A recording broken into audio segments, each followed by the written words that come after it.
தனக்குவமை இல்லாதான் தாழ் சேர்ந்தார் கல்லால் மனக்கவலை மாற்றல் அரிது. சாலமன் பாப்பையா விளக்கம்: தனக்கு இணையில்லாத கடவுளின் திருவடிகளைப் பற்றிக் கொண்டவர்களே மனக்கவலையை மாற்ற முடியும். மற்றவர்களுக்கு, அதாவது கடவுளை நினைவில் கொள்ளாதவர்களுக்கு மனக்கவலையை போக்குவது கடினம். திருவள்ளுவர் இந்தக் குறளில் உலக வாழ்க்கையின் துன்பங்கள் மற்றும் மனக்கவலைகளைப் போக்குவது கடவுளின் திருவடிகளைப் பற்றிய நம்பிக்கையால் மட்டுமே சாத்தியமானது என வலியுறுத்துகிறார்.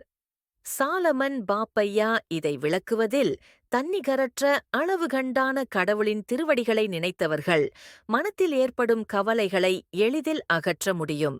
மற்றவர்கள் மனக்கவலைகள் எதற்கும் எவருக்காகவும் அகலாது. எனவே மன அமைதி பெற கடவுளின் தாள்களையே அடைக்கலம் தேட வேண்டும்.